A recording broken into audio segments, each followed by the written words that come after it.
ఏపీలో సంక్షేమ పథకాల అమలుకు ఈసీ బ్రేక్ వేసింది. పథకాల నిధుల విడుదలని ఆపేయాలంటూ ప్రభుత్వానికి ఈసీ ఆదేశాలు జారీ చేసింది.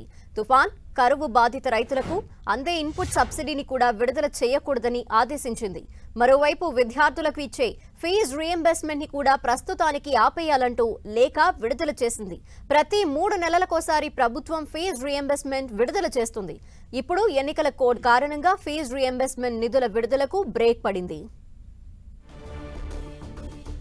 మరిన్ని డీటెయిల్స్ మా ప్రతినిధి దుర్గా అందిస్తారు. దుర్గా, ధనలక్ష్మి, ఏపీలో సంక్షేమ పథకాలకు సంబంధించినటువంటి నిధుల విడుదలకు ఈసీ బ్రేక్ వేసింది. గత కొద్ది రోజుల నుంచి కూడా ప్రభుత్వం ఈసీని కోరుతుంది. ఎందుకంటే ఆన్ గోయింగ్ పథకాలు కాబట్టి గత 5 ఏళ్ల నుంచి అమలవుతున్నటువంటి పథకాలు, ముఖ్యంగా మహిళలకు ఇచ్చే చేయూత, అదేవిధంగా విద్యార్థులకు సంబంధించినటువంటి ఫీజు రియంబర్స్మెంట్, అలాగే రైతులకు సంబంధించినటువంటి ఇన్పుట్ సబ్సిడీ నిధులు, ఈ 3 పథకాలకు సంబంధించినటువంటి నిధులు విడుదల చేయాలంటూ కూడా ప్రభుత్వం ఈసీని కోరుతుంది. దానికి అనుమతి కోసం కూడా లేఖలు రాసినటువంటి పరిస్థితి. అయితే ఈసీ అనుమతి తీసుకోవాల్సినటువంటి అవసరం ఉన్నటువంటి నేపథ్యంలో ఈసీతో అనుమతి తీసుకునేందుకు ప్రభుత్వం ప్రయత్నం చేయగా కొద్దిసేపటి క్రితం ఈ రోజు సాయంత్రం ఈసీ ఆదేశాలు ఇచ్చింది. 3 పథకాలను కూడా అమలు చేయొద్దు, లబ్ధిదారులకు నిధులు జమ చేయొద్దు అంటూ కూడా ఈసీ ఆదేశాలు ఇవ్వడంతో ఈ 3 పథకాల అమలు అనేది ప్రస్తుతానికి బ్రేక్ పడిందని చెప్పాలి. ఎన్నికల పూర్తయ్యే వరకు కూడా ఈ నిధులు విడుదలకు అనుమతి ఇచ్చేది లేదంటూ కూడా ఈసీ ప్రభుత్వానికి